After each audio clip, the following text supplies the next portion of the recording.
Alors, dans quel cas vouloir remplacer sa chaudière par une pompe à chaleur? Si votre chaudière à gaz est vieillissante, les rendements sont devenus très faibles et des réparations plus fréquentes dues à la vétusté. Les nouvelles réglementations évoluent vers un désengagement progressif vis-à-vis du gaz fossile. Si vous souhaitez adopter une solution plus respectueuse de l'environnement et valoriser votre patrimoine bien immobilier en améliorant le chauffage et on augmente la valeur de la maison. Pour remplacer une chaudière gaz, la PAC RO est souvent privilégiée. Elle utilise les calories de l'air extérieur pour chauffer votre habitation.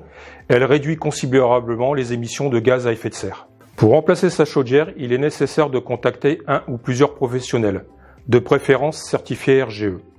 Pour établir un devis avec une visite technique permettant de dimensionner celle-ci, à cette occasion, il sera vérifié l'isolation du bâtiment, la superficie à chauffer, le climat de la région, le nombre d'occupants, les besoins en chauffage et en production d'eau chaude, le type d'émetteur de chaleur dont vous disposez ainsi que de leur état, les complications techniques éventuelles. Il est difficile d'évaluer le coût des travaux de remplacement d'une chaudière gaz par une pompe à chaleur RO. De nombreux facteurs ont en effet un impact sur le prix.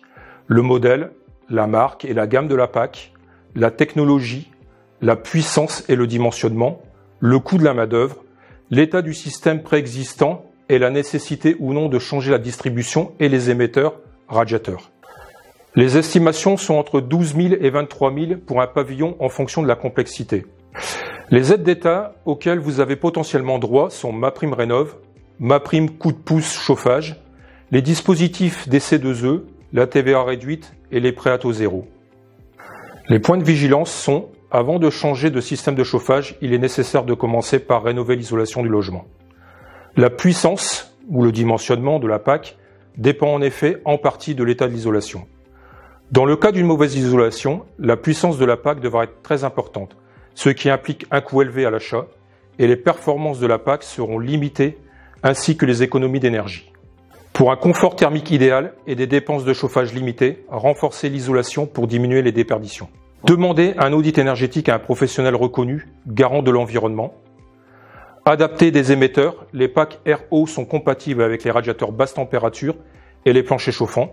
Si vous avez des radiateurs haute température, il sera peut-être nécessaire de les remplacer ou de les adapter pour une meilleure efficacité. Exemple, un radiateur dimensionné sur un régime haute température, le fait de l'alimenter avec un départ basse température, celui-ci perd la moitié de sa puissance. L'implantation de l'unité extérieure peut nécessiter des démarches administratives. Le bruit, certaines PAC peuvent émettre un léger bruit, choisir un niveau sonore acceptable pour l'environnement. Il est nécessaire de réaliser un entretien régulier, nettoyage, vérification des performances doit être faite par un professionnel.